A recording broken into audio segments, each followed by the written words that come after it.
We are now ready. Good morning. Welcome to the Board of Water and Power Commissioners meeting. Today is Tuesday, October 13th. This proceeding is broadcast on Channel 35. The exact broadcast times can be found by contacting Channel 35. General Counsel? Good morning. In accordance with Governor Newsom's order of March 17th this year, our proceeding is being done remotely partially. In the boardroom today are Commission President Cynthia McLean-Hill, Vice President Susanna Reyes, and appearing remotely, Commissioner Nicole Neiman-Brady. Also in the boardroom is Richard Harisick and myself, as well as essential staff only. Also pursuant to the Governor's order, we are conducting public comment remotely. Members of the public wishing to call in may call area code 213-306-3065. Again, that's 213-306-3065. And when prompted, please enter meeting code 146-006738. Again, that's 146-000-6738. You will be given 2 minutes per item for a total of 5 minutes. When asked, please let the board secretary know the items you will be speaking on. Also, please turn down your computer so that we don't get any feedback. At this point, I turn it back to you, Madam Secretary. Commissioners, please say present. Commissioner Berard, absent. President McLean-Hill? Present. Commissioner Neiman-Brady? Present. Vice President Reyes? Present. 3 members present and a quorum. Opening of the board meeting by President McLean-Hill. Thank you. I have no opening remarks, so we can move to general public comment. Speakers, as I unmute you, please state your full name and the item number you would like to speak on. Please be mindful that you will have 2 minutes for comment. Beginning with caller Matthew, please state your full name and the item you wish to speak on. Yes, my name is Matthew Bivens. I'd like to comment on item number 15. Please go ahead. Members of the board, good morning. Item 15 has been brought before you this morning for recommendation of award. This item is for Department of Water and Power's annual trench paving and pothole repair program. The recommendation to award this contract is to Pavco Construction and listed SBE with the state of California. We filed a protest and appeal protest letters stating that Pavco Construction has already exceeded or met their state SBE thresholds. They have a fiscal threshold of $45 million over a 3-year average, or simply put, $15 million per year. For just this contract alone will exceed that threshold amount.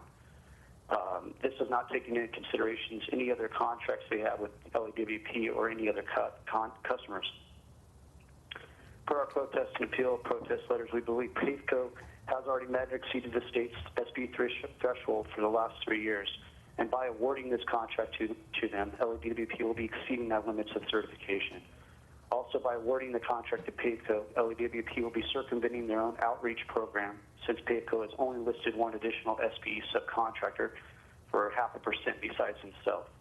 This negates the contract-specific mandatory SBE and or DVBE participation requirements of 20% that is required to be determined a responsive bidder.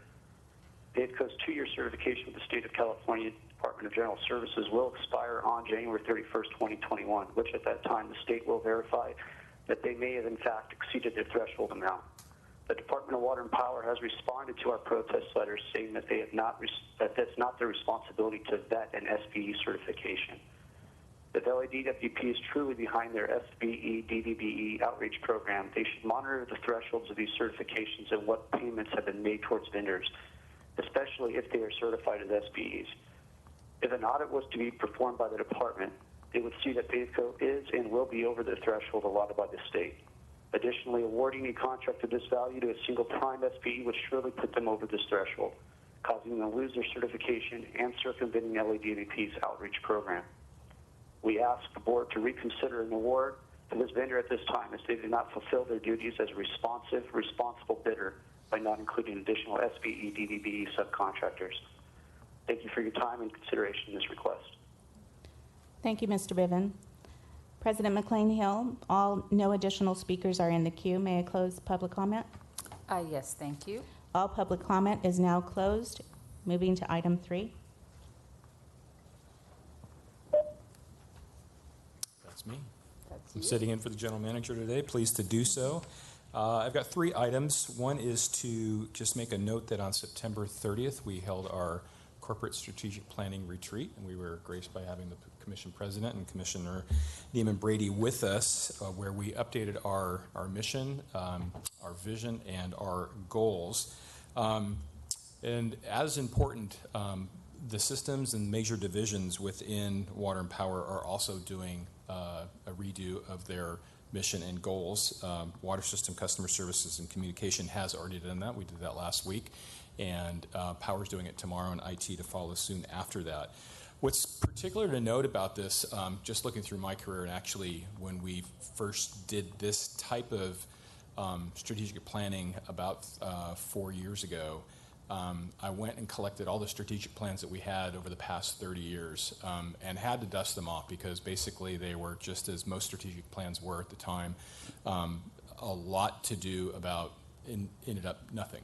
They'd sit on the shelf, slick and glossy looking, and not much happened. What's particular about these when you get down to the system and division levels is that is where you have objectives, 6-month objectives formulated and worked on. Those are continually going. They involve a broad cross-section of staff throughout the department, and they're really meaningful. So it keeps it alive and keeps it active, and just keeps it on task. So we're glad to do that.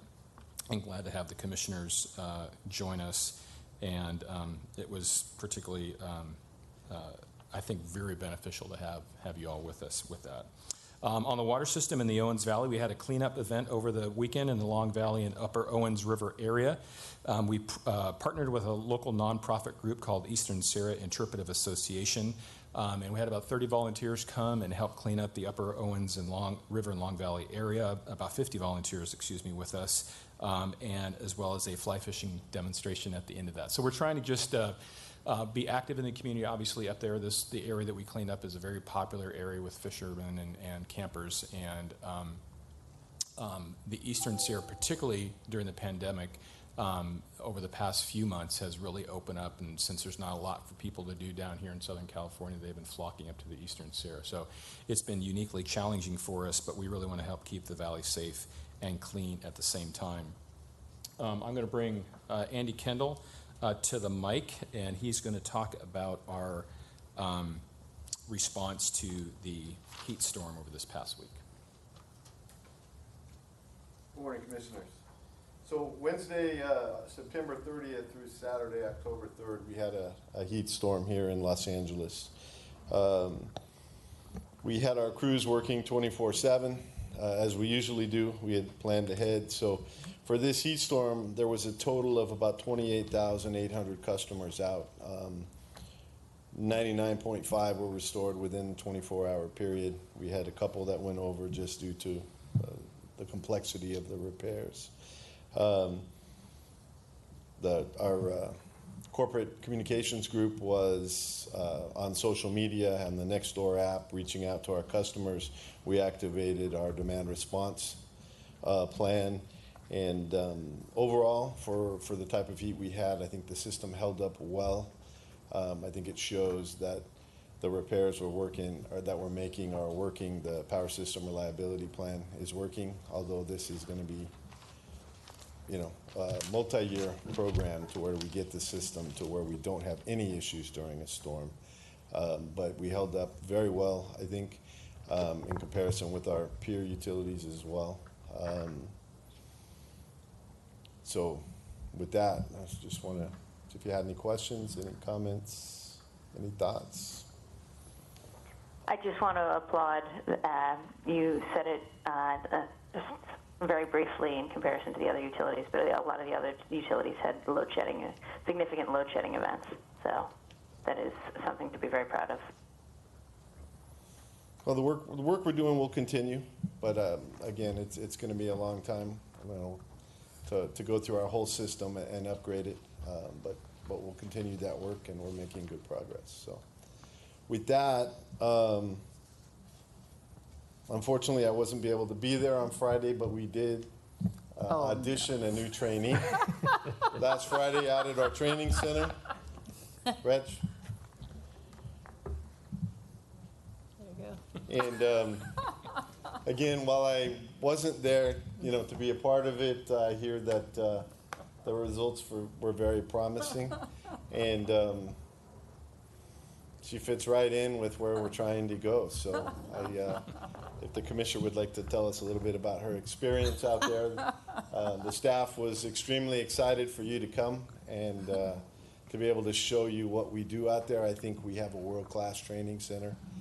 I know years ago when I went through and thought about leaving this place and called back east and told them I graduated from this program, they told me I didn't have to interview, just when can I start. And so just think, when you complete our program, you'll be able to work anywhere you want. Well, they said I can come out on Wednesdays to practice because, I didn't get that far off the ground, so I've got some work to do. Actually, I would like to say just a little bit about my visit to the training center. It was a really, really great experience. I spent time with, an old running buddy of Andy's, Kevin Mount, and as a result, know where I can get some good stories to the extent that I might need them to hold over your head. Yeah. He's the Transmission and Distribution District Superintendent. Also Travis Rapley, who's the Electronic Distribution Mechanic Supervisor. I actually feel a little bit badly about taking up so much time from so many very busy people at the center. Scott Mallon, Tony Benz, Michael Benz, and Andre Chihuahua. Do you know that name? Chihuahua. Thank you so much. Yeah. Don't ask me to spell it. It took me through everything from how we train our linemen to the significant safety training that goes on. I also had the opportunity to look at the equipment and the range of equipment that our folks are working on, and the opportunity, of course, to visit a vault. Albeit above ground, not underground, and pristine as compared to what our folks are facing out in the field. The visit really underscored a number of things for me. First, just the overall excellence that is the Department of Water and Power and its training program. It's really just something to behold. That and the extraordinary commitment of the employees that are out there doing the training, their commitment to each individual lineman and their development was quite heartening. It did, though, help me to appreciate the incredible and significant investment we make in that part of our workforce, and it underscores the significance of the threat that we face on a continual basis as folks try to take advantage of, and in fact do take advantage of, the extraordinary training that we provide to come over and poach to poach our folks. And I look forward to thinking about how we combat that kind of situation moving forward. In addition, it underscored in something that I'll want to look at in greater depth as we move forward, the potential explosion of expertise that could walk out of this department at any moment. I continue to meet extraordinarily committed, talented, and high expertise individuals at this department who are retirement age or very close to retirement age. And I think we've got some pretty significant work to do on the power side as it relates to backfilling and making sure that we've got good succession planning, or we're going to be in a world of hurt. I want to thank Brian Wilbur again for his continued guidance as I move throughout the power distribution or transmission and distribution center. And again, I'm just in absolute awe of the people that do this work. The interesting thing about the little outfit was I'm missing the 30-pound belt with the tools With that the people tools, take up the pole. It was really quite something to think about how incredibly challenging the work is. Well, they were excited to have you for the visit, and if any of the other commissioners want to come, I know we have a new commissioner coming in, so we'll be happy to do that. And I apologize for not being there myself, but I do promise if you go out there on a Wednesday night, I will come climb with you. Hey, I'm going to have a challenge. Are you kidding? We need a day's challenge when this is all over and we're back to normal. Right. Well, you know, the NBA has And- Jerry West as the logo, you know, that silhouette of him. And I'm just looking at this, and it's like, That's it. we got the new logo. We'll call you the logo from now on. You're an icon now. Thank you. Thank you. Nicole? Yeah, I was just going to say, Andy, I had done that maybe a decade ago, but definitely by a less talented crew took me out. So I would like to do it, but maybe it makes the most sense when the new commissioner comes and do it together to best use resources. So keep that in mind whenever the new commissioner is confirmed.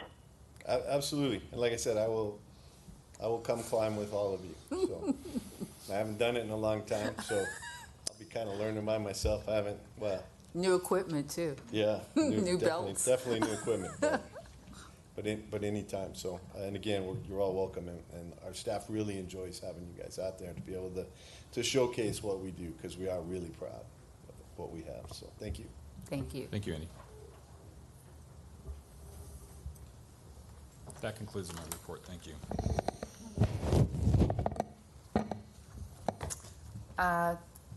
We're to item 4, introduction of motions.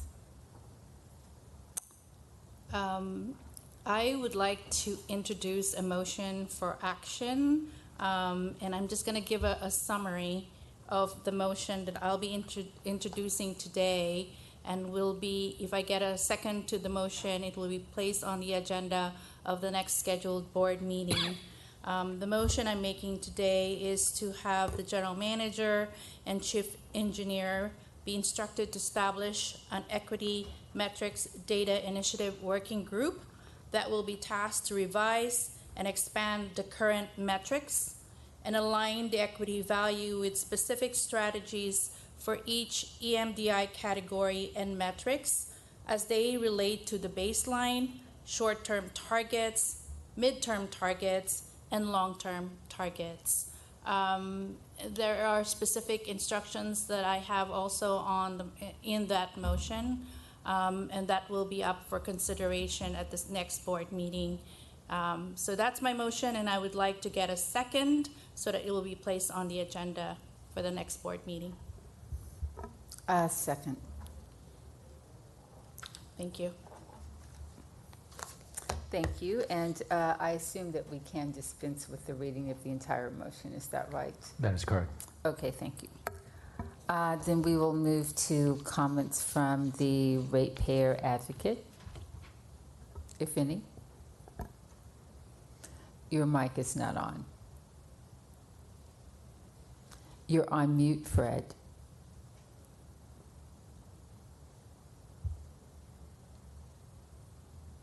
I didn't hit the right button.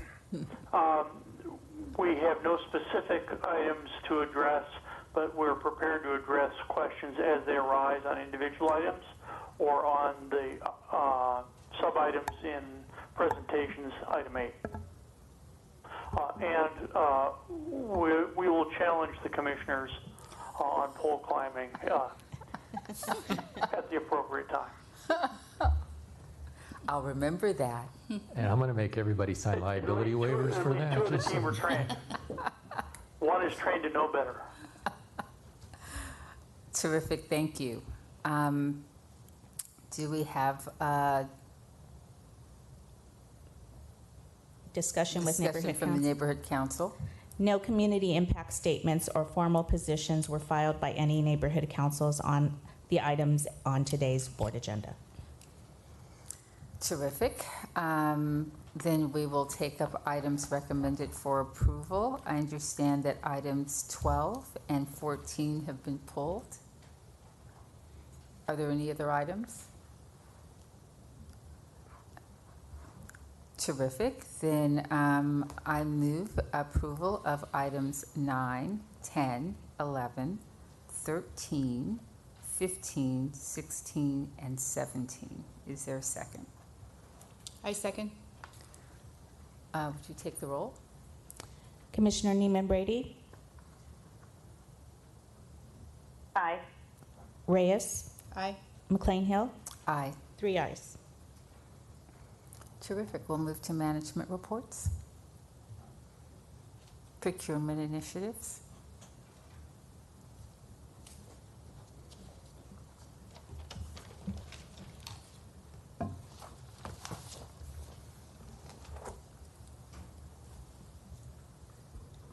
Good morning.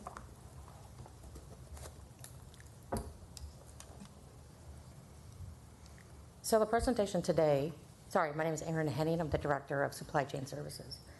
And the presentation today was at the request of the board members, and we have changed it several times to try to address everybody's concerns. So I'm going to start today by talking about 2 primary initiatives and focus that Supply Chain Services has been working on, specifically to enhance community outreach and diversity programs, as well as improve the procurement process and time to award. And in enhancing community outreach, we specifically are looking at reviewing and advertisement of procurement opportunities, providing education to our suppliers and vendors, as well as tracking the goals that we have set for the department. Improving the process and time to award, we are streamlining our processes internally, providing education and training for internal supply chain services staff, as well as LADWP department staff as a whole. We're automating manual processes where we can, and then lastly, purchasing and implementing a larger enterprise resource planning software system. So more specifically about community outreach that we have underway. First of all, we are increasing our outreach efforts. It started with setting a goal for my internal staff on the number of events that we would attend, participate, or speak at every year. Previously, there was no goal. We just attended as many as we could and when we were asked. So that goal is 24 minimum a year, and we do many more as we can. Next, we are looking internally on reformatting the Small Business Academy. It's been running for 6 years. It's been successful with the limitations around holding that academy in a classroom setting, because there's a limitation on the number of participants per session. So we are working with all of the other city departments that sponsor the Small Business Academy to bring it online so we can open it up to a greater number of people, as well as address some issues going on right now with COVID and having it inside the classroom. Next, we established an ad hoc supplier diversity committee made up of businesses, advocacy groups, government agencies, and the Department of Water and Power staff to try to look at what they see as the barriers for contracting and doing business with LADWP, so we can better address those and put programs together to overcome some of those perceived or real barriers in our community.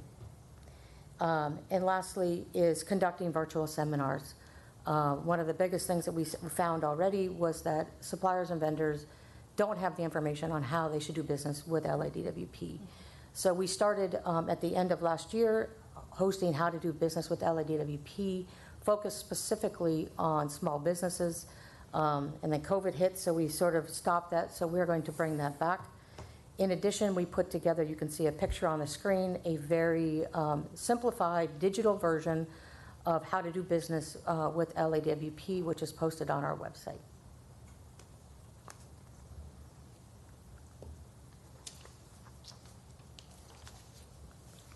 So I just wanted to talk a little bit about diversity and local certifications. Starting from the left, we have a goal for small business enterprise of 25% annually. The criteria for that is set by the U.S. Small Business Administration, and verification is done by the City of LA Public Works Department for the entire city of Los Angeles. And I provided some examples, things that you might see up here as to what the dollar threshold is. And of course, this is very simplified. I just pulled the numbers. For architectural services, that's $8 million a year, averaged over 3 years. Legal services, for Joe, $12 million a year. Marketing services, water supply and irrigation, and then power line construction with the highest at 39.5. It varies on what line of business you're in, and like I said, it's certification is done by the state and verified by Public Works in the City of LA. Next, we have a goal for Disabled Veterans Business Enterprise Program, and that is 3%. The criteria is set by the U.S. General Services Administration and verification by the City of LA Public Works. There is no goal at this time for women business enterprise or minority business enterprise based on regulations currently in place today, although we do encourage both participations on any of our contracts. Can I ask you, what do you mean based on regulations that are currently in place? Does that mean you're prohibited from doing that, or what does that mean? We currently are prohibited in the state of California because of Prop 209, which you may know is on the ballot for November to repeal. Okay, and so should that get repealed, does that allow both of these or just minority? In a simplified answer, it would allow both, but it's bigger than just a change on the election in November. There has to be a charter change as well in the city of Los Angeles. Okay, so that happens, you'd still need to change the city charter.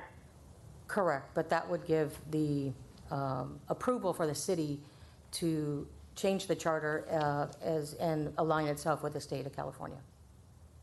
Okay, and do you think that is likely to happen on its own, or is that something that would need to be encouraged? With the city charter? By LADP, yeah, by LADP. Would that be something the city council probably would take up anyway? It's my understanding that they would, yes. Okay, thank you. No problem. So the criteria for both of those are set by the federal government and verification again by Public Works. And lastly, we have the local business enterprise, and that is a preference program. So there is a discount that is applied to any local business in LA County for any bids that come in, and that is 8%. And that is just to normalize the cost of doing business in Los Angeles and LA County with other people that may be outside of the area where it may be less expensive to do business. That is a little bit different than the other one, and that was set by ordinance by the City of Los Angeles. Again, it is verified by Public Works, and as I mentioned, the business has to be located within LA County or have sufficient number of employees working in LA County in order to be certified. So there's no small local business preference applying to awards that are, under 100,000, right? There is is. that lumped into any of these categories? There is a small local business preference as well, which we do utilize when we can, but the contract has to be under $100,000, and that is a 10% preference. We just don't do very many because a lot of our contracts are much greater than that. And it's not lumped into any of these other on your slide, on your categories. So it's a separate goal. It's not a separate goal, it's a separate preference. A separate preference, and do you have a goal for that? There is no goal for that. It's a preference program, so the 10% is applied to the bid of a small local business when the contracting opportunity is below $100,000. And you said that's not as frequently utilized or applied? No, just based on, on the average, on the number of contracts we have and the dollar value that we do. When it can be applied, we certainly do apply it. Thank you.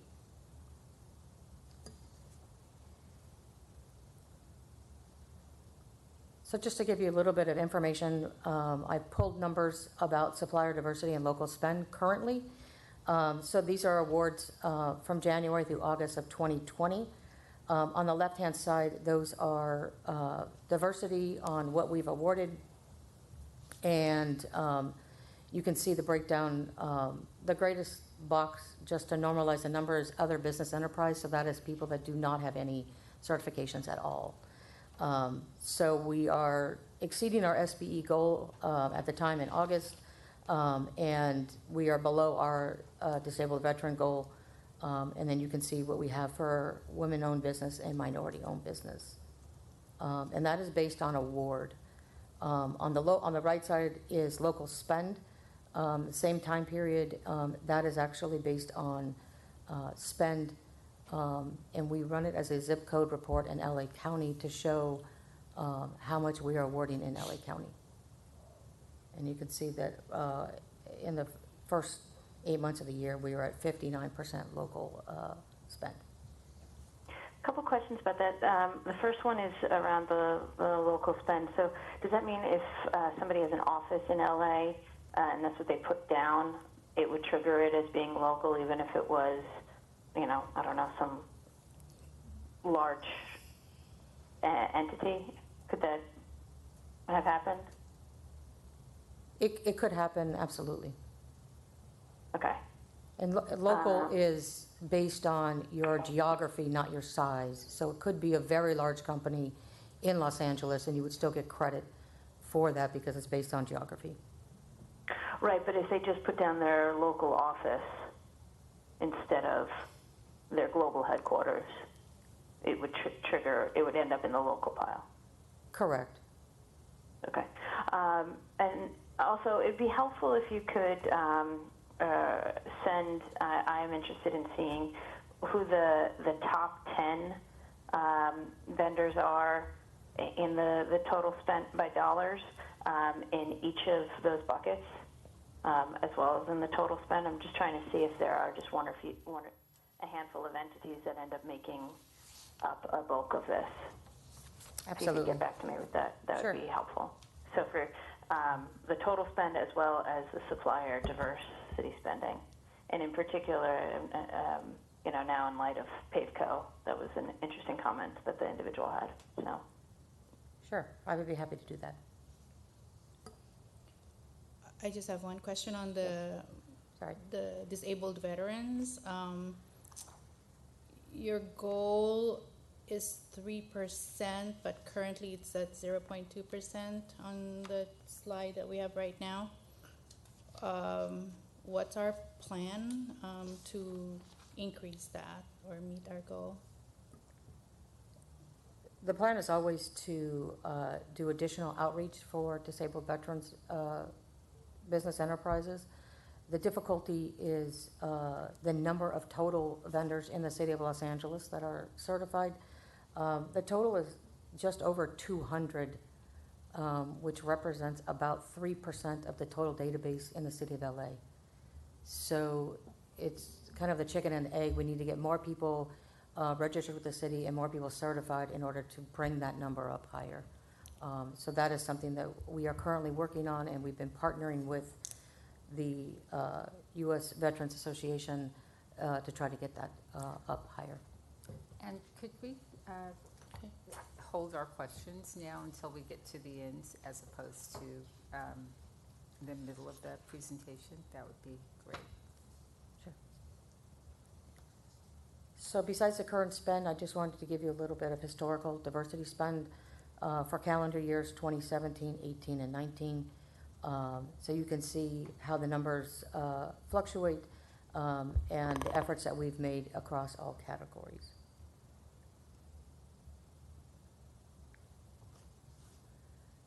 The same is true for historical local spend, 2017, 18, and 19 calendar years. And last year, we did a very good job of a very high spend in the local category, and that was with a partnership with sustainability and environmental to really try to focus on buying more locally to reduce emissions for DWP. So the second initiative is to improve and streamline the procurement process. And as I mentioned earlier, is providing education and training for our LADWP staff. We have already produced some online videos for our internal procurement system, ERSP, and we've posted that up for our stakeholders so that they can help themselves, as well as we have a help desk to help them when they're trying to purchase items. Next is the realignment of procurement staff. Right now, we have staff aligned by the systems, so each of the staff members has to be proficient with all the rules and regulations of all the various procurements. And so in the coming months, we will finalize the movement of all staff so that they are done by procurement category. So they become an expert in that procurement category, and they are the subject matter expert in that, knowing all the rules. And this should help with consistency and some efficiency since they are better trained at that one specific procurement type. We are also reviewing procurement cycle times, and I have a couple of examples to show you on that so we can help reduce the time from bid to award. We are reviewing processes and forms to try to get rid of any duplicate forms, unnecessary forms. We started with our specification office because that touches both of the main purchasers in the department, which is both water and power. We made all of their forms electronic, so there's no more paper involved, as well as we reduced that from 7 to 10 days review to 2 to 3 day review. And lastly, I think you're aware that we're in the process of purchasing an enterprise resource planning system, which is a longer term goal, and that hopefully will automate as many processes as possible. And I know we have some new commissioners, so I just wanted to talk about the 4 main contracting types, some of which you see and some of which you do not. One is the blanket authority, which we use for public utility companies and government agencies, and that is used strictly so that we can continue business and operations. It is approved annually by the system heads, and you would see things like that, like the telephone bill, other utilities that we may pay. We also have a purchasing card program. We have about 1,200 users across the department, and these are for low-cost items that we do not have an inventory and are not on contract. So one of the things that you might be aware of is the cloth face masks that everyone has to use. This was not something we had in inventory, and initially we needed to use a purchasing card for those items. The ones that you see most often are invitation for bid, or IFB. These are low bid items. Typically low cost is what you would normally call them. These are for materials and goods, and these are for fixed price construction. And as a reminder, the GM's authority is up to $5 million a year and not to exceed 3 years. And your authority as the board is any dollar value up to 5 years. And lastly, we have requests for proposals, which is professional services. The GM's authority is up to $150,000 and no greater than 1 year. And the board's authority is any dollar value up to 5 years. And then there's a special caveat for some specialized software up to 10 years if we buy that. And just to give you a little bit of information on the number of transactions that come through procurement, just looking at last fiscal year 1920, the total transactions exceeded $54,000 or $2 billion. So there's a lot of stuff going on in procurement. We currently have active 1,265 contracts. We have in process and procurement in various stages, just under 500 procurements, and active solicitations out as 51.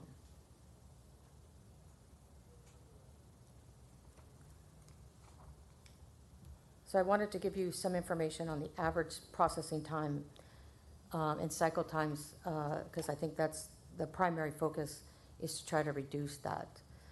So in a very simplified process, the average IFB for ones that you see for board awarded, these are low bid, as a reminder, over $5 million and up to 5 years.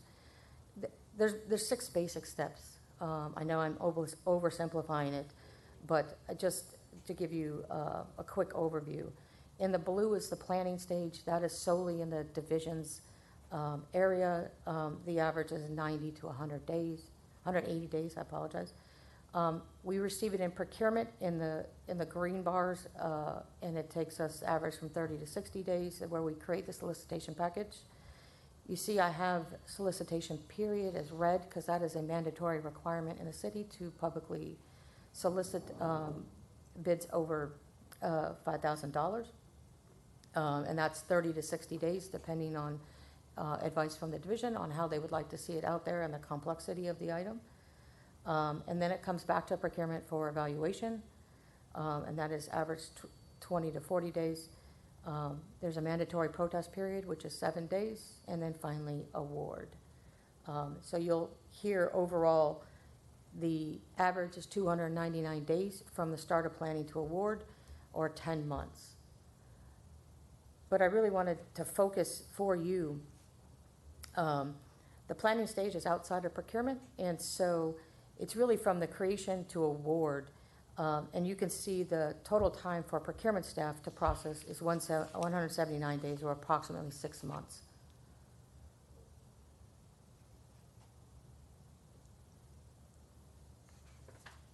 Next, I wanted to show you the averages for a request for proposal, which is a professional services contract over $150,000 and up to 5 years. And this is where I think you hear that it takes 2 years to run an RFP.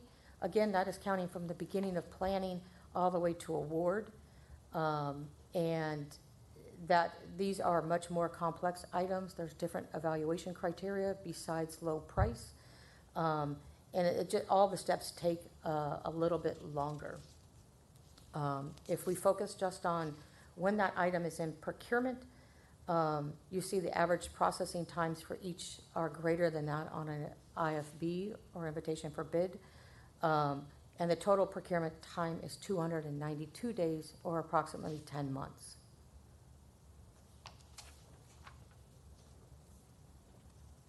And I know I talked about on averages, so I wanted to bring you a real live item that you actually approved earlier this year. And that's for construction services for underground conduit and substructures. This was a contract value of $146 million for 5 years. So the planning stage, Power began planning this from February 1st, 2019. It arrived in purchasing in May of 2019, but we did not get all of the complete package, which is highlighted in yellow, until June 28, 2019. There was a solicitation period, the evaluation, and then it finally came to a board award in January 2020. So the procurement time from the yellow highlighted dates, that's 214 days, or 7.1 months. So it's a little bit longer than the average that we talked about, but it is in the ballpark based on the holidays and getting it scheduled on the agenda. So what is next? So you saw the things that we're working on. We will continue to do those items, but we also are going to continue to work with our stakeholders to enhance outreach and diversity in contracting. We're developing additional educational and training topics to share both internally and externally. We're partnering with the City of LA on new policies that are coming out. That Commissioner Neiman Brady also asked about the possible repeal of 209 and what effect that may or may not have on the City of LA. And then lastly, in November, we will launch the small business seminars for the Small Business Academy. And with that, I'm happy to answer any more additional questions. Terrific. Are there any questions? This is Fred Pickle. I had one question. Sure. Yes. Do the commodity amounts include fuel or purchase power? It includes fuel. It does not include purchase power. Fuel including natural gas? Not natural gas. One difference from the investor-owned utilities is the investor-owned utilities have some stated commission targets for natural gas procurement made by the PUC. I have a couple of questions. So going back to your huge jump in local spending, what specifically changed in this year to allow for that? In historical spend or The current? historical spend, the 2019. There was just, you went from 58% in 2017 to 80% in 2019. So I'm just interested in what specifically changed in order to boost local spending. As I mentioned very quickly, is we were working with Nancy Sutley's group with sustainability and environmental purchasing. And so there was a greater focus for us to try to push local spend and try to buy local first before we went outside LA County. And just with that added effort, we were able to raise that number greatly. And I would have to look at the total spend specifically, if there's any large purchase that we may have made locally that drove that number up. But that was, a huge number for 2019, almost $1.3 billion. Yeah, I'd be interested in understanding, Absolutely. if it was simply just we made different choices and how we were able to make choices in that fashion in order to achieve that objective. I'd also be interested in whether that was over a large base of contractors or whether it was driven by a couple of specific one-time kinds of things. Absolutely, I can get you that information. And then you indicated that you're reviewing forms as part of streamlining the procurement process in order to make sure that there's nothing in just the paperwork that's slowing things down. But you didn't say when you expect the review to be completed. So we have two efforts. The first one was our specifications, which we went all electronically, and then we just established in July a central repository of all our forms. And so the goal is to complete that this year, where we review all of our current forms. We've already identified duplicative forms that we can combine to help reduce the number of forms that are not required by city ordinance or state, but the department has artificially, if I can use that word, decided that that was the way things were going to do. So those are the things that we're looking at, and the goal for my team is to finish that before the end of this calendar year. And then, everything always points back to technology. Can you give us, because I don't keep the dates in my head, when do we expect the ERP to be online? That's a very good question. So it's expected to come for your review of the contract in the beginning of 2021. And we do not currently have the full blueprint because it's expected in the next 45 days on the timeline for implementation. The guess was it was several years, but I don't have any specific days as of right now until the vendor actually submits that blueprint. And so, is it 7 years with nothing available until the whole thing's done? I'm just trying to understand. We keep hearing about the challenges resulting from a lack of automation. How are we going to address that in the interim, or is there a plan to address that in the interim? So we've done some process improvement already in June of this year. Because of the protests that were going on in Los Angeles, as well as COVID and the limiting access to the building, we had difficulty getting bids and proposals in because the mail was not being sent here on a regular basis or on a timely basis. And so we stood up basically a secure Dropbox so vendors can actually submit their proposal online to us. So we're trying to make those incremental improvements as we wait for a full system. Any process that we can automate, that's what we are trying to do right now. And we'll have a full system, you're saying, in a matter of years? Until I see the actual timeline, I don't want to tell you like a date because I don't have a date from the vendor as of yet. My preference is sooner than later because it's really handicapping us to moving forward. Well, so when we are working with vendors or procuring services, do we set timelines or do we wait for them to tell us how long it's going to take? I mean, do we like go into the process with a target? Absolutely. I mean, but this is not a system that the department has ever implemented or anyone here has implemented because our current systems are 30 plus years old. So I don't know that anyone currently has an expertise to say that it's 1 year, 5 years. I assume that these systems exist someplace outside of the department, Absolutely. right? So Right. there is a way to get some, because I do get that we're doing things that are new for us, Right. but in the process of doing things that are new for us, there is some way of learning independent of our own individual experience, right? Right. And, okay, I'll come back to that Okay. later. I don't have any other questions. Are there any questions? Nicole, are you talking to us or someone else? Okay, sorry.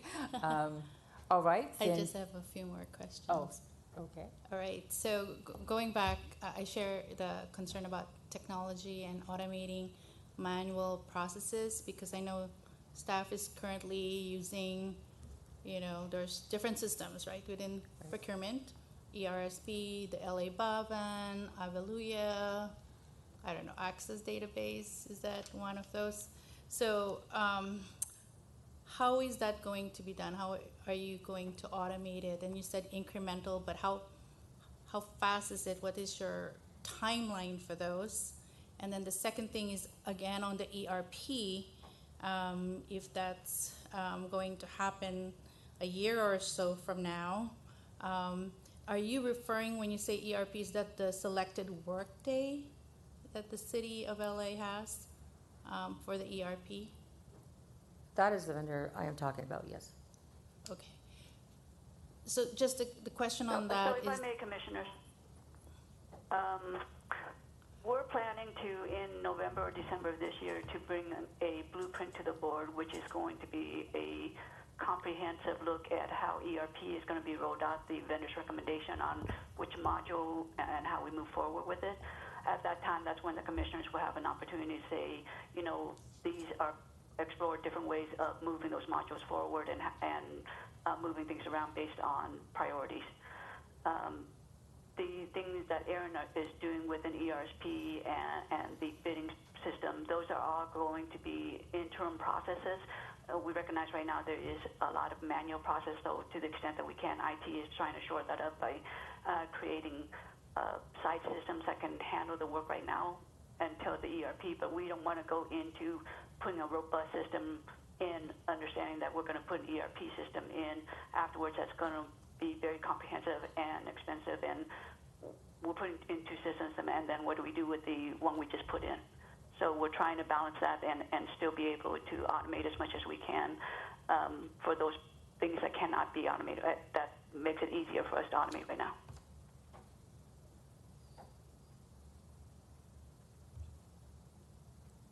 So when you come back with a report, you're going to also tell us, Linda, if that ERP is robust enough for procurement to use with all the functionality that you guys are expecting to utilize, right? So that you don't have to supplement it with any other system in the future? That's the goal. So part of the evaluation process to pick the modules was each one of the modules got to pick their own software. It just so happened that 3 of the modules did pick the same software. So in Erin's case, she specifically picked a module that she is comfortable with, that can do all the things that she needs it to do, provide all the tracking, the details for data collection that we need in the future. But that's going to be part of the blueprint that we present to the board. Okay. And then the one other small question I have is on the outreach. You said you will review and advertise procurement opportunities. What are you going to be doing differently than what is currently being done now?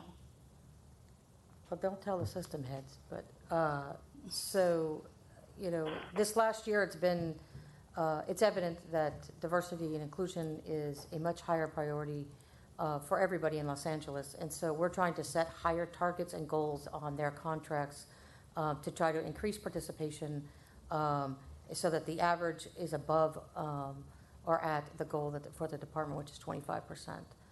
So we already began implementing that, and that is a conversation with the division and our analysis on what is available in the market right now for certification.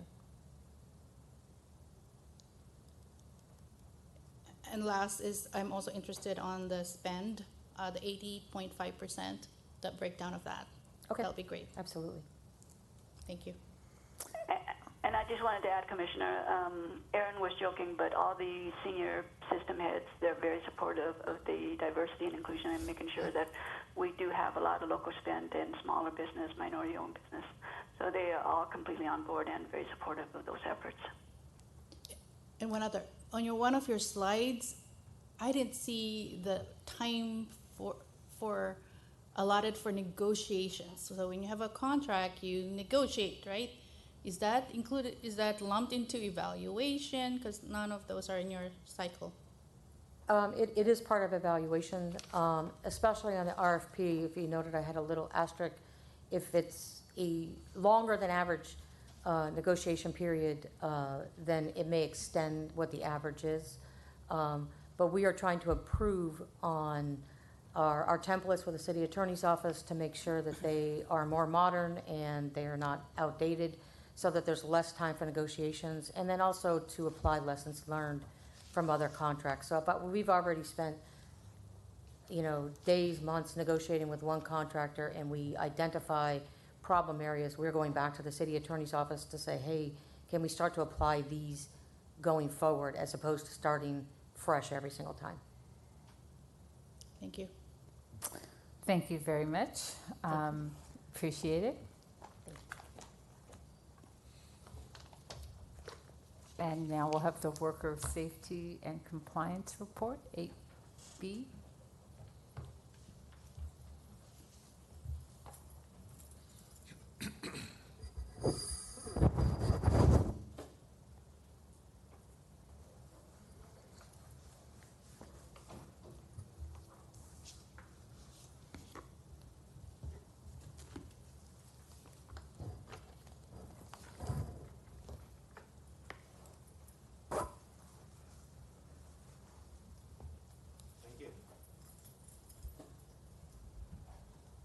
Good morning. Good morning. My name is Nazir Fazli, Chief Safety Officer, and today I will be reporting to you an overview of DWP safety. Beginning with the organization structure, we have Office of Safety and we have direct reports and matrix reporting organizations. Direct report is our corporate health and safety and water system safety and power system safety and safety warehouse are matrix reporting, meaning that they functionally report to the Office of Safety, but administratively they report to their respective divisions and systems. At this time, I would like to take a minute and introduce our managers of corporate health and safety and system safety, if I may. Corporate health and safety manager of corporate health and safety, we have Mark Hendon. Sir. And superintendent of water system safety, we have Mike Taylor. Right. Sir. And superintendent of power system safety, we have Dan Ashelman. Sir. Thank you. Corporate health and safety is comprised of two groups of safety professionals. We have hygienists, industrial hygienists, as well as safety engineers. Industrial hygienists' primary responsibility is to identify and control ergonomics, chemical, and biological hazards at workplace. A good example is during pandemic, they working together with OHS, Occupational Health Services. They developed LADWP exposure control plan for COVID-19. They developed a number of guidances for our employees to work safe here.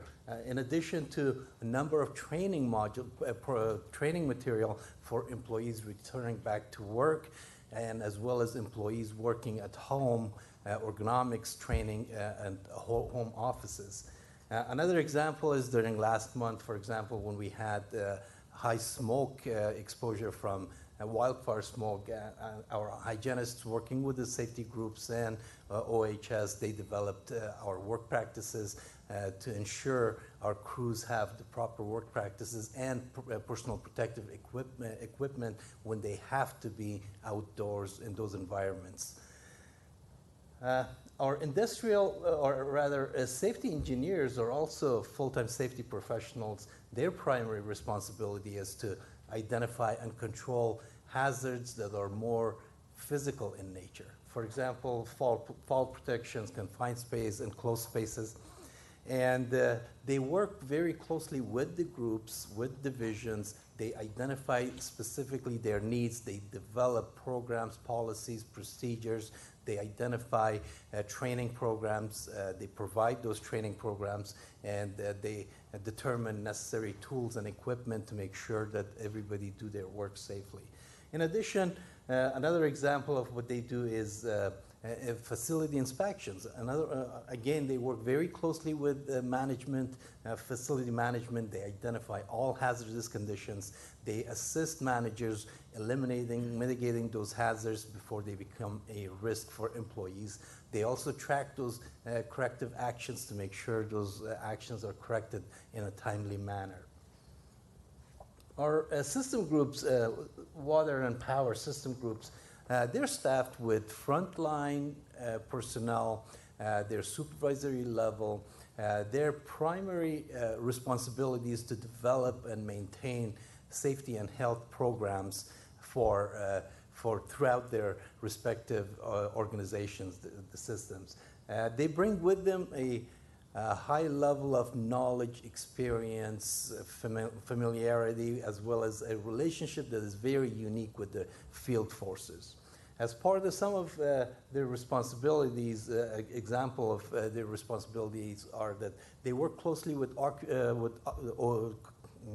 corporate health and safety. They monitor and attend regulatory public hearings, and to ensure that DWP interests are addressed when these regulatory agencies are considering adoption of a regulation that could potentially impact DWP operations.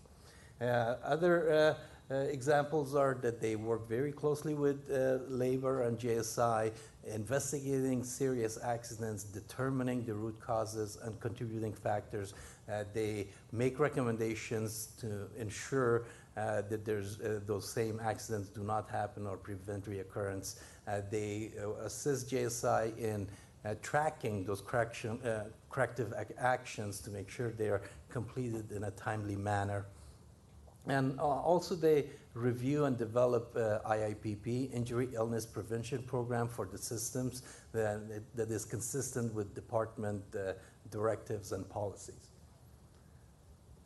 Our safety warehouse, they work very closely with system groups as well as corporate health and safety for procurement and storage and distribution of all safety items, as well as tools, equipment, and material. On this slide, we have safety coordinators listed under matrix reporting. They do very important part in our safety program, but they're not really matrix reporting. There's no direct connection between Office of Safety and these safety coordinators, and also they're not full-time, or they may not be full-time safety personnel. They have other duties as well. Next page, this is just some of the very safety-sensitive contracts that our staff, our corporate health and safety, as well as system safety, they administer these contracts. Any disruption in any of these contracts could have implications in the whole operation of the Department of Water and Power.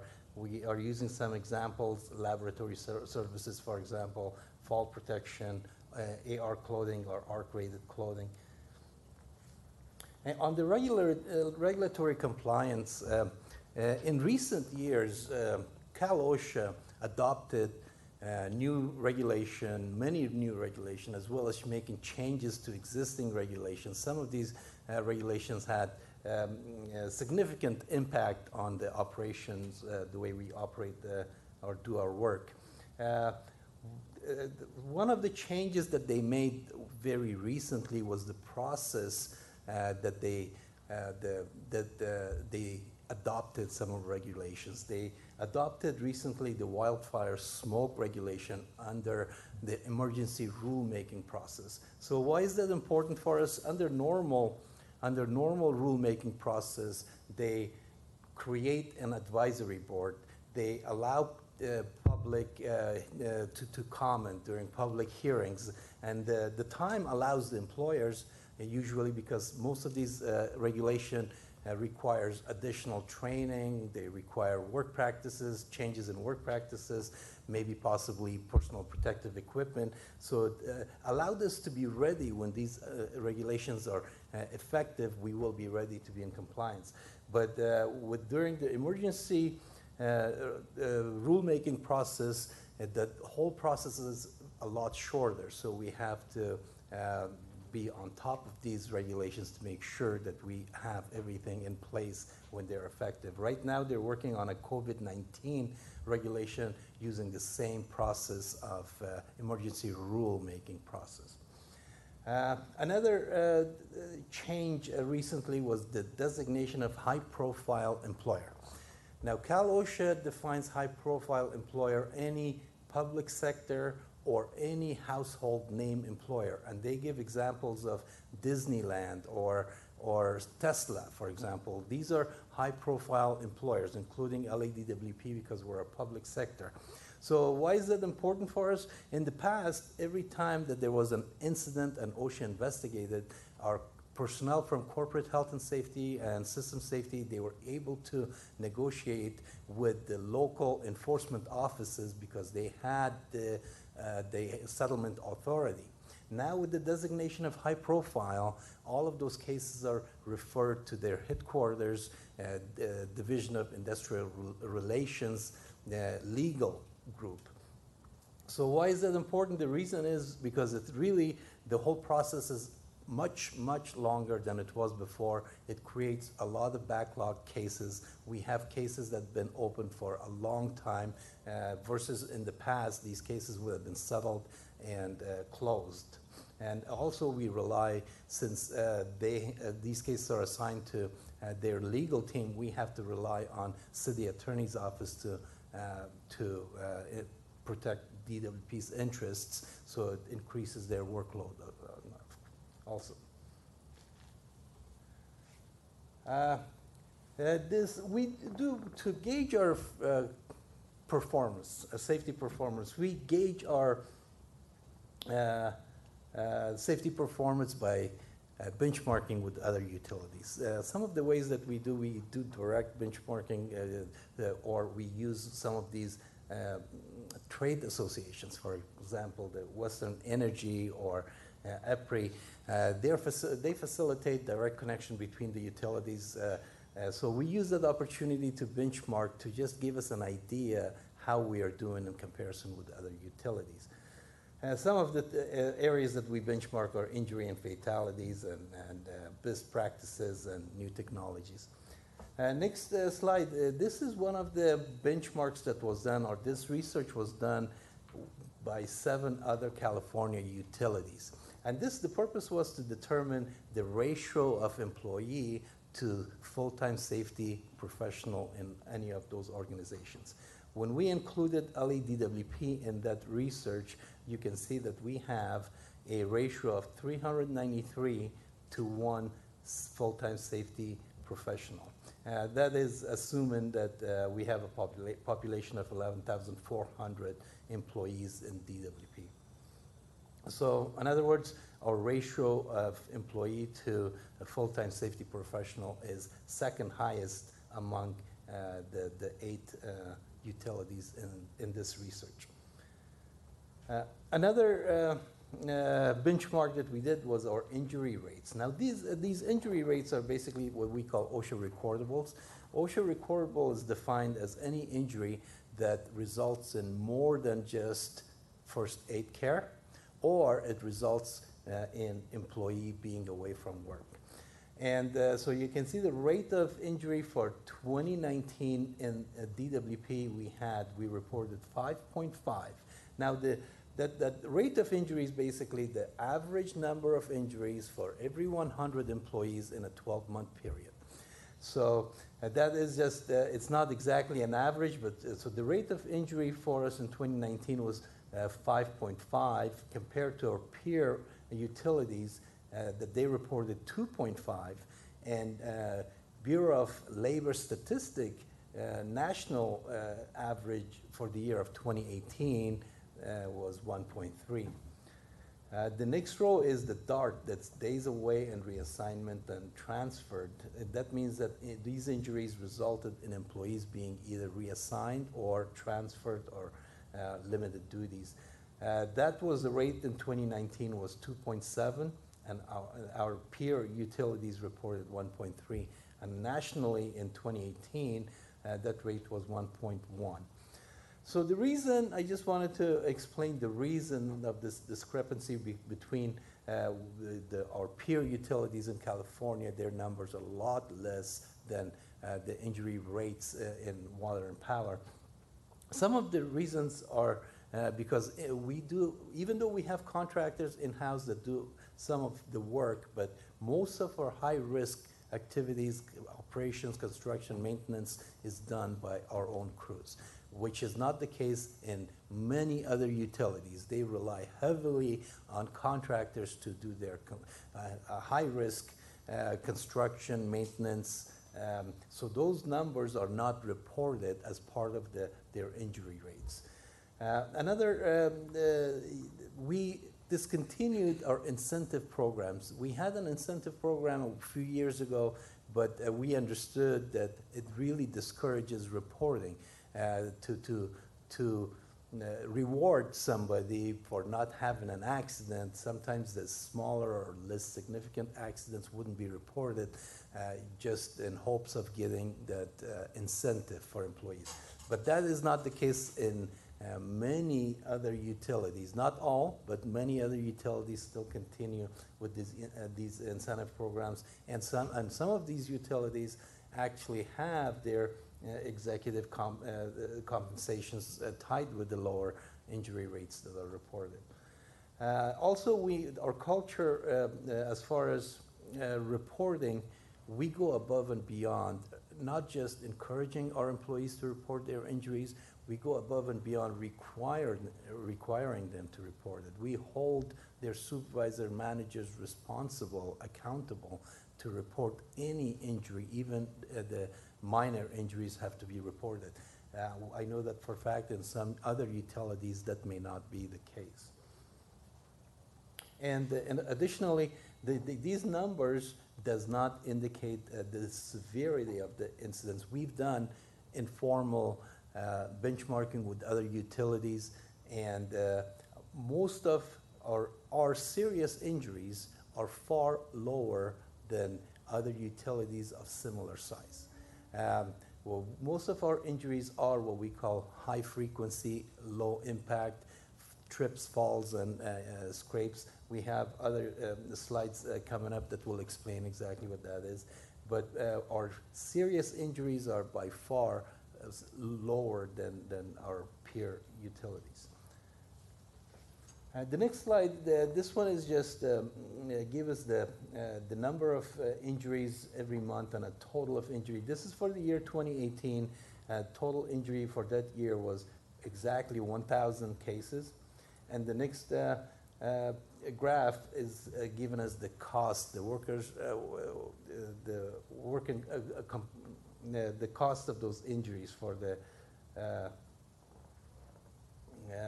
So we can see that in 2018, workers' compensation cost was $8.9 million.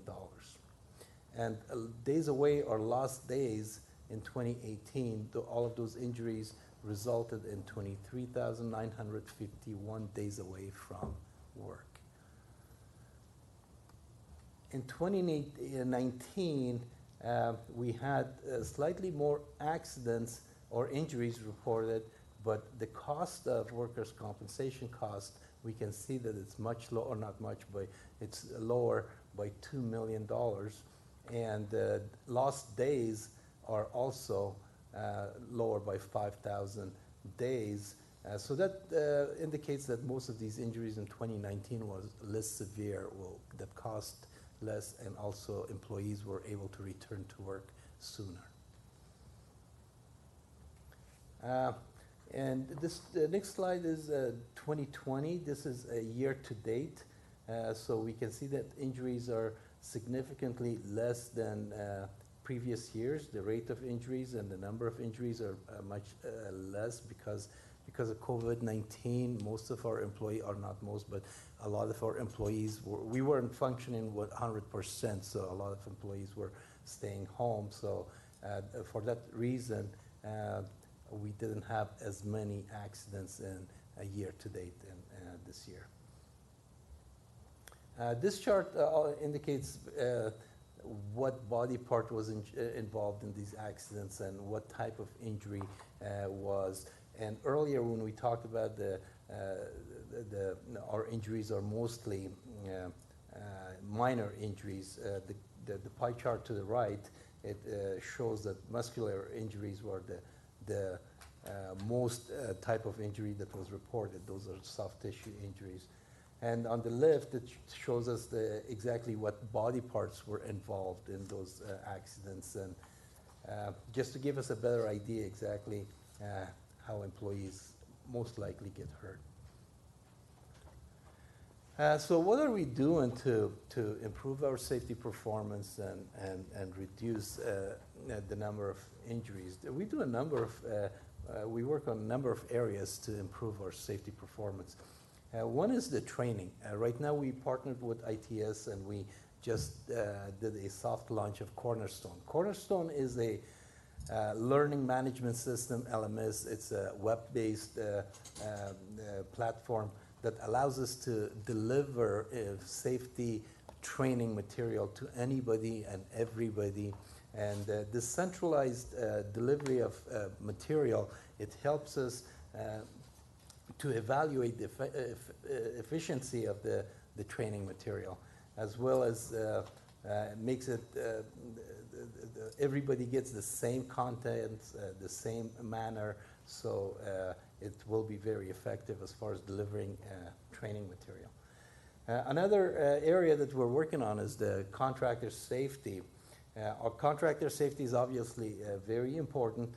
An unsafe contractor, because they work side by side with our employees, they could create an environment that would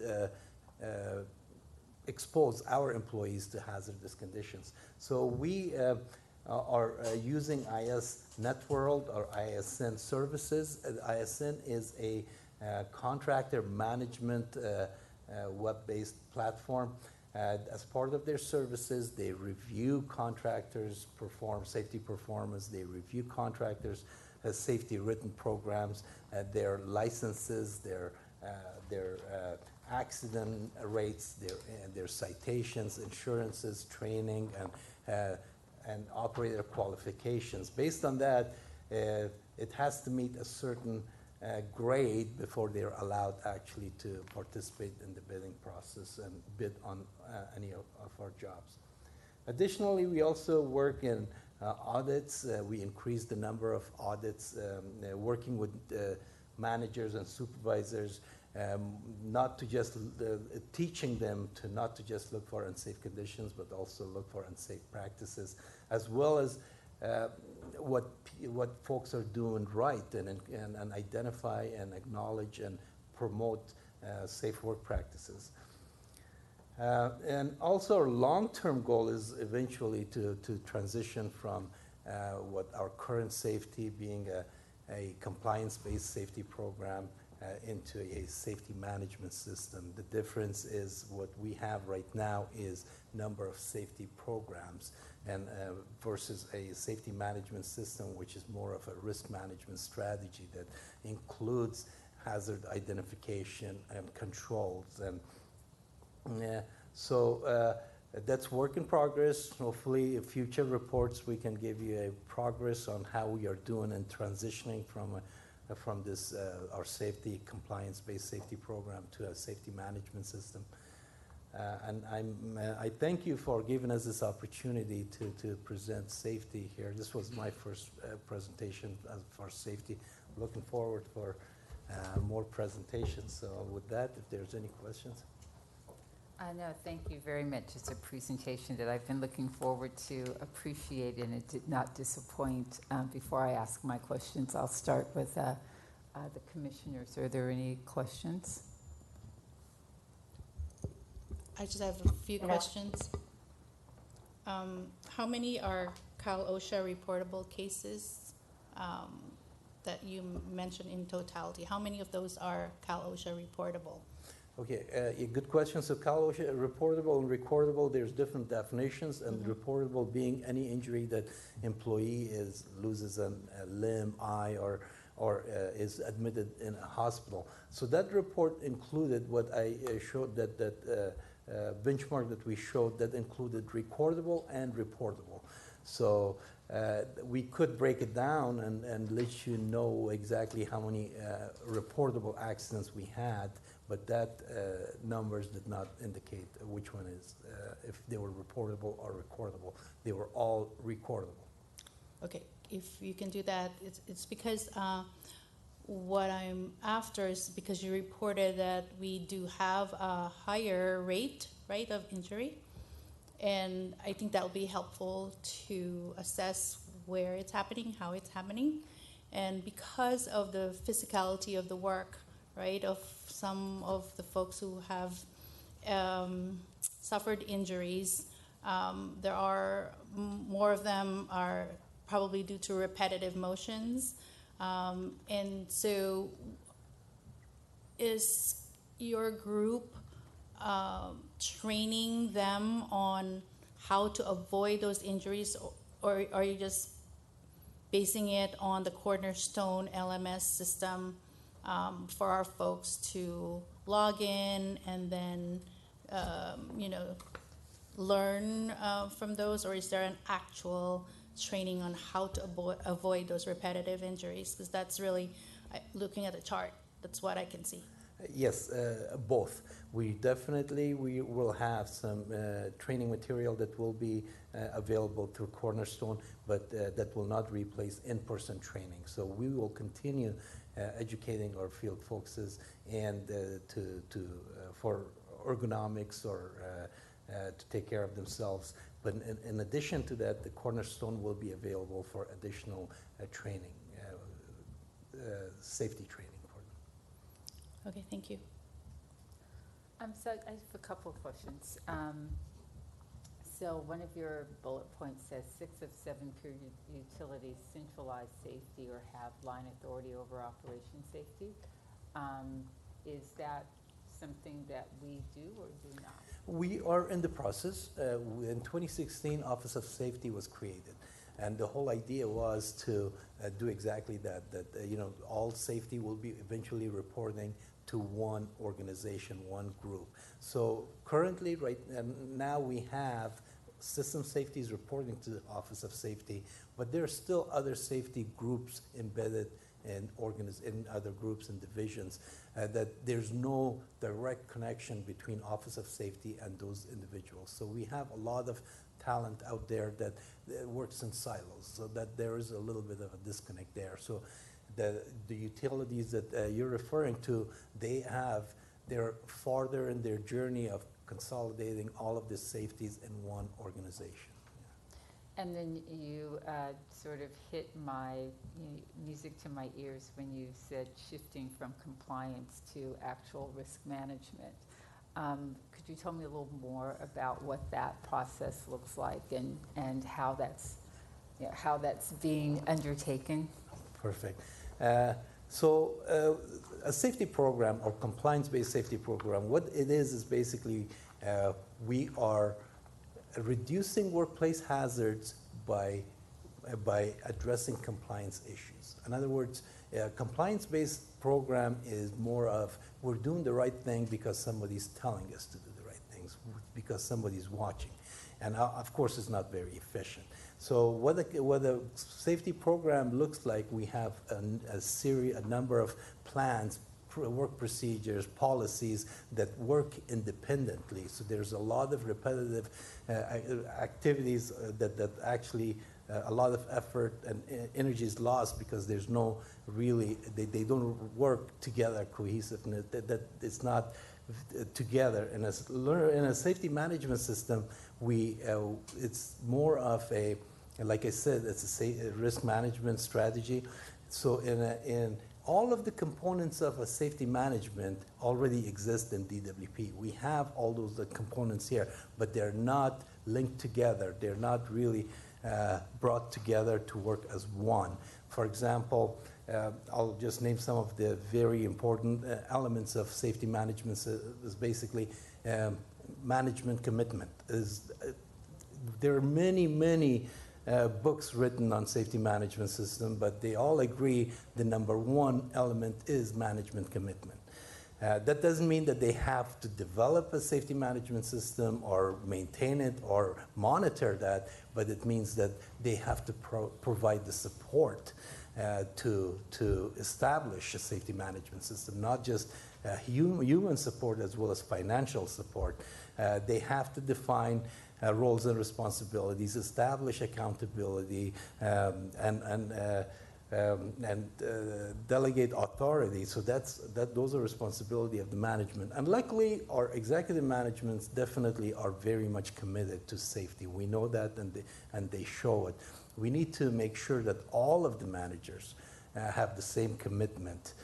So we have some work ahead of us to do some education as far as so everybody's on the same page. Another element is a worker participation. Employee participation is probably one of the most important parts of a safety management system. We do that. We have employees need to be involved in every aspect of safety. They need to be as part of planning and evaluation and development and all that. We have to involve them. We have to transition from a safety that employees feels like that safety is done to them or for them to a safety program that they feel like safety is done with them. So there's a big difference between the two. So that involvement is critical. And we do that quite a bit right now. That exists. So, but there's also opportunity for improvement in that area also. The other elements of hazard identification, we have that accident investigation, training. All of those exist, but there's definitely a room for improvement. And eventually, our first step is basically developing our plan for safety management system. So, and that's what we're working on right now. And when do you think that plan will be complete? We are probably in next month or so, we should have a written plan. And like Commissioner Reyes, I'm very interested in sort of drilling down and understanding contextually the category of injuries. So she's asked about OSHA reportable, I guess that, and your response makes it clear that that sort of deals with the severity of the illness. So at your next presentation, I'd like both an update on the safety management system, and I'd also like to look at,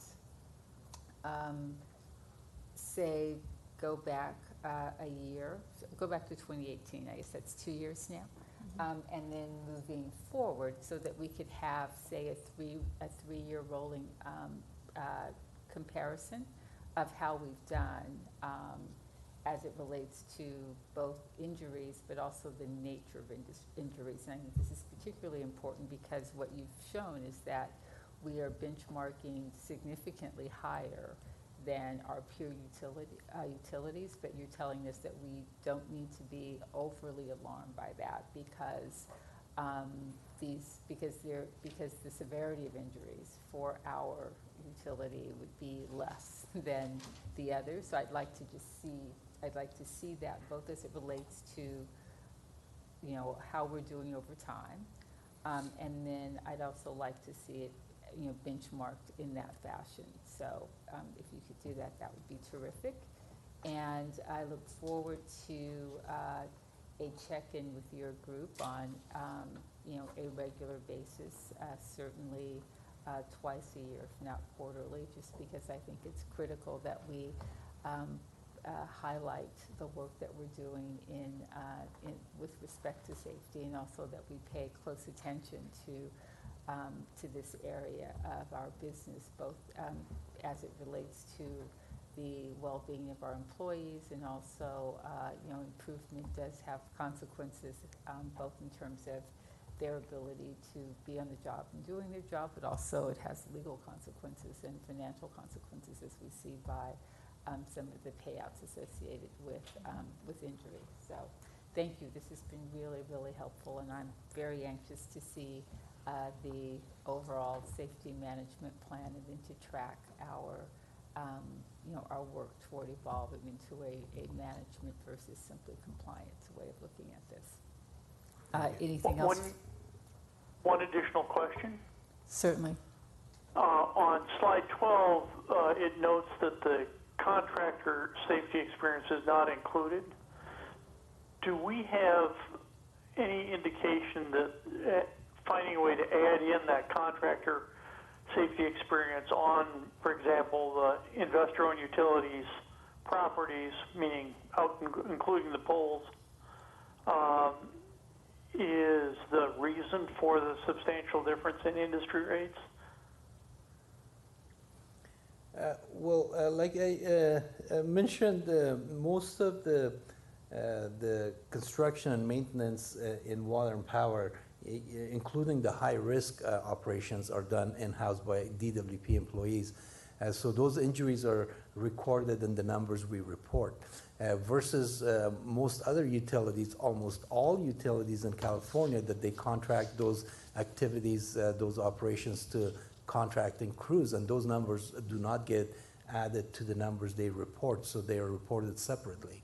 So that's not included. Do we have any way of incorporating them in a way to make a proper comparison? Because DWP contracts less than most utilities, and they do so at a comparable cost.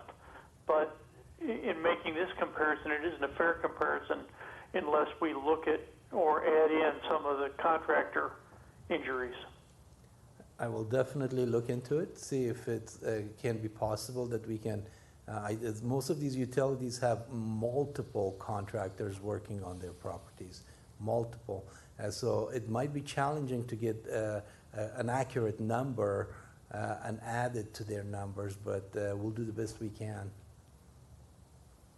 Are they obligated to report injuries of contractors on their sites? The utilities are not reporting their contractors' injuries. They're obligated to report their own injuries. Contractors are obligated to report the injuries that happens to contractor employees. So it's two separate reports, but both of companies would report it separately. Thank you. Okay, well, thank you. I very much appreciate this. Thank you.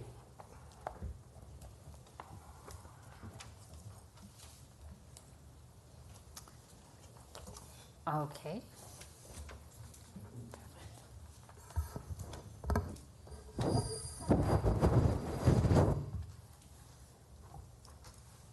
So we will move to item number 12. Commissioner Neiman Brady, you pulled the item. You're interested in a presentation? Yes, and just to be clear, what I'm interested in is not, you know, the actual request that that is being done for item 12 or 14. It is really to understand the underlying project to better inform. The requests are pretty straightforward on 12 and 14, but it's the underlying project that I'm not familiar with, so need to have that base of knowledge first. So very high level interest in just what the projects are and their timeline and cost. All right, we're going to bring up Greg Reed, who is our Assistant Director of Water Engineering and Technical Services, to address those concerns.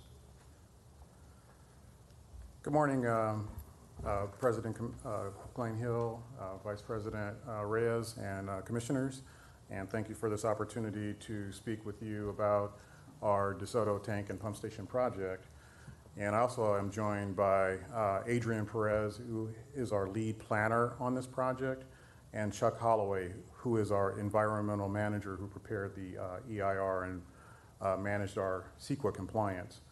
And so with that said, we're going to provide a short overview of the project scope, schedule, budget, and the benefits that this project provides, as well as our recommendation for board adoption and certification of the EIR.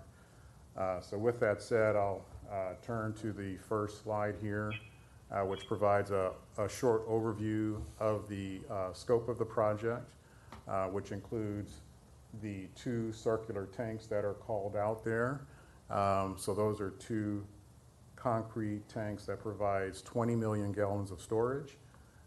And it also calls out phase 2, which is a new pump station that'll provide additional capacity for pressure and flow to the West Valley.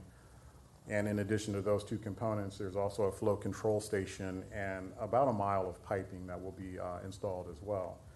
And so with that said, the benefits that this project provides, the purpose for this project, impacts our infrastructure renewal, our supply reliability, and also our resiliency. And so in terms of our infrastructure renewal, the reservoir that we have today is an 80-year-old facility that was constructed back in 1941. And by implementing the tanks, it will take out that facility and allow for us to renew that with the brand new facilities with greater capacity in terms of storage. In addition to that, the pipelines that will be implemented under this project will replace riveted steel pipe that was installed in 1917. So again, from an infrastructure reliability and renewal standpoint, this project provides good impact there. From a water supply reliability standpoint, the tanks provide additional storage. So currently the reservoir is 3 million gallons in capacity. The 2 tanks, 10 million gallons each, will provide a combined capacity of 20 million gallons. And so that gives us more supply to support growth in the West Valley, as well as providing reliable pressure and flow through the new pump station. And then finally, with the resiliency perspective, these facilities will provide enhanced capability to respond to wildfires, such as in the Porter Ranch area, in the Woodland Hills area, and other surrounding areas of the West Valley community. So this program, these projects provide significant benefits to our customers. So from a budget and scheduling perspective, and I am just giving a really kind of quick highlight and an overview here, and let me just advance the slide once here. We have the overview map that shows where this project is situated, which is in the Porter Ranch area near the 118 freeway and near DeSoto Avenue. So with that said, from a budgeting and scheduling standpoint, this project is roughly estimated about $100 million. And so the phase 1 component involves the 2 tanks, the nearly 1 mile pipeline, and the flow control station, estimated about $86 million. The pump station, which is the phase 2, is estimated roughly at around $15 million. From a scheduling standpoint, we're looking to begin the project, if adopted, in January to begin the design and to deliver this entire project within 12 years by 2032. So with that said, the design phase is about 4 years, and construction of the tanks The phase one component would begin in 2024, and it would be a 4-year project, followed by phase two with the pump station being constructed in 2030, and we anticipate that to be a 3-year project. So with the benefits that this project provides in terms of infrastructure renewal, water supply reliability, and enhancing our resiliency to fight wildfires, it's our recommendation that the board certify the EIR and allow for this project to become an official project that we can move forward on. Again, I'm joined on this call with Adrian Perez, our lead planner, and Chuck Holloway, the manager who oversees our CEQA compliance. And we have additional slides that we can share with you and provide a little bit more detailed information if you would like for us to do so. Otherwise, we're here to answer any questions you may have. This is the perfect amount of information. Thank you. Very helpful. Just two quick questions about what you said. What the new tanks are going to be 10 million gallons. What was the reservoir? The reservoir was 3 million gallons. 3, you said? 3, yes. Oh, wow. So this is a significant change. It's a significant increase to, yes. And then how much of the 100 or so million has already been approved? Is that the full 100 or just the 85 for the phase one? Well, the way in which our project budgets work, they are multi-year investments, and the board reviews those investments 1 year at a time with every budget cycle. And so currently, we've only been approved for the planning efforts that are in this current fiscal year, with some component of design that would occur from January through the end of the fiscal year. The next budget presentation will include the second year of that design effort, and we would continue to have those budgets updated and presented to the board each year. Now, that also brings up another point that I'd like to make, which is our estimate right now is a planning level estimate. As the design goes forward, more information will be discovered through our project delivery process, and we would, of course, update our estimates in our budget as we learn more and as the details of the project require that we adjust the funding for that. Okay. So that's triggered two more questions, which are, has the planning phase been, I'm assuming some of this will be not done in-house. Has that been awarded yet? The planning and engineering piece? Very good question. And so our plan is to design these facilities in-house. And the construction is something that we will be looking at in terms of working with our in-house forces, project construction and management, PCNM. I might be mixing up the acronym there, so forgive me. But we certainly work with our in-house personnel, and if they're not able to meet the scope in the time required, then that's when we start to look at outsourcing the work.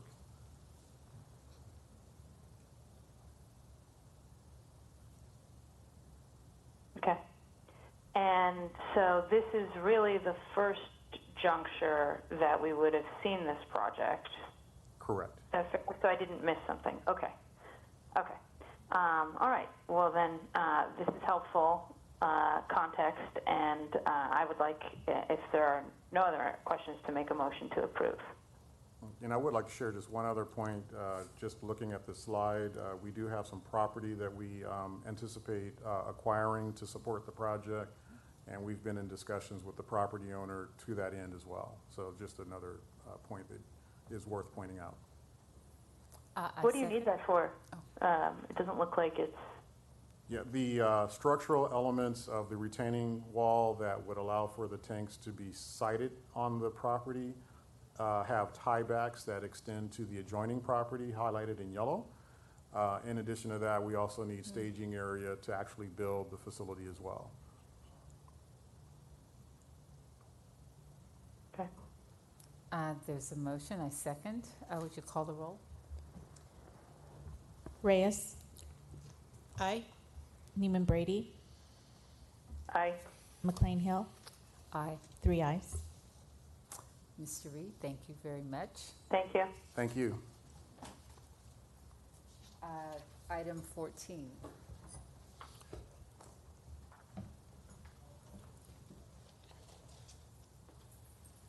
So Commissioner Neiman Brady also had, I think, the same high-level questions, and I have Paul Liu, who is a manager of our water recycling group. Commissioners, is it okay if I stand and do my, thank you very much. Good morning, Commissioners. Thank you for this opportunity. I'd like to start with a little background, if you don't mind, on just our recycled water system, and we'll kind of delve into what this agreement is about. So the city operates 4 wastewater treatment plants throughout the city by our sister agency, LA Sanitation, one in the San Fernando Valley, that's the Tillman plant, one by Griffith Park, the Los Angeles Glendale plant, one in Playa del Rey, our Hyperion, and then the 4th one, the Terminal Island down in the harbor, which is the focus of this agreement today. So for the past 15 years, we've been delivering roughly 6,000 acre-feet of recycled water to the Water Replenishment District of Southern California. They are a special district that manages the groundwater basin in that area. And so what this agreement before you will allow is to have WRD construct an additional 3,300 feet of recycled water pipeline, essentially extending our recycled water infrastructure already in the harbor to deliver an additional 4,000 acre-feet of recycled water to the groundwater basin. Now, what is the water used for? The water has been injected into the ground for the last 15 years to prevent seawater from coming in, to protect our valuable resource down there as a groundwater. So the total budget for the job is $20 million. The rough net present value of this project is around $140 an acre foot, a real great value for the city and the residents of Los Angeles here.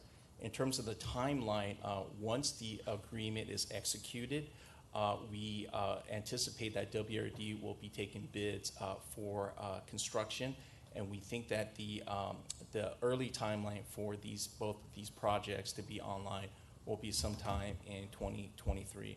And again, some of the specifics are they will be constructing around 3,300 feet of pipeline, regulating stations, some other appurtenances. We will own the infrastructure here. And what's really wonderful about this agreement, we've done these in the past, as our own crews work to install mainline and recycled water pipeline throughout the city, partnerships, this from a regional collaboration that we've done before with neighboring agencies just supplement what we're doing here in pushing forward in meeting the mayor's goal of recycling 100% of our wastewater by 2035. So this is one of the pieces that will get us there. So with that, I can answer any questions you may have. Commissioner? Okay, thank you. Three questions for you. Have you been able, or I guess with this additional 4,000, you said 4,000 acre feet, is that what you said? Yes, Commissioner. Yeah. Will you be able to fully utilize that amount to withdraw? Is that the intention? Yes, the intention is to utilize the entire 4,000 acre feet by delivering that to the Water Replenishment District into their existing injection wells that they already have in the ground. So when this is done, they're currently taking about 6,000. It'll increase that to about 10,000 acre feet. So yes, they do intend to take all the water. Okay. And then I'm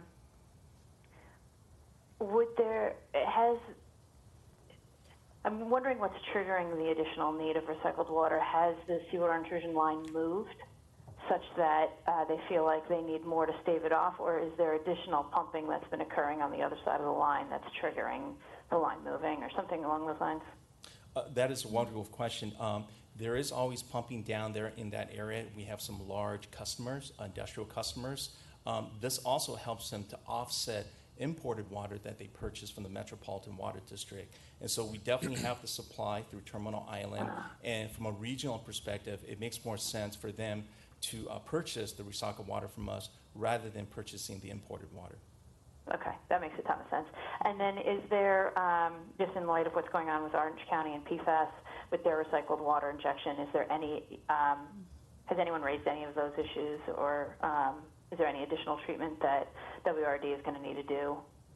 That is a very good point. Because the treatment down at the Terminal Island treatment plant that our LA San operates, includes technologies such as microfiltration, reverse osmosis, and UV light.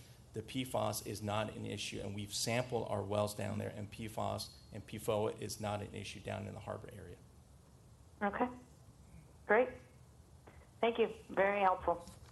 Any additional Informative. questions? I'd like to make a motion to approve. I second. It's been moved and seconded. We'll take the roll, please. Reyes, Aye. McLean Hill, Aye. Neiman Brady, Aye. 3 ayes. Thank you, sir. Appreciate Thank it. you. Thank you, Commissioners.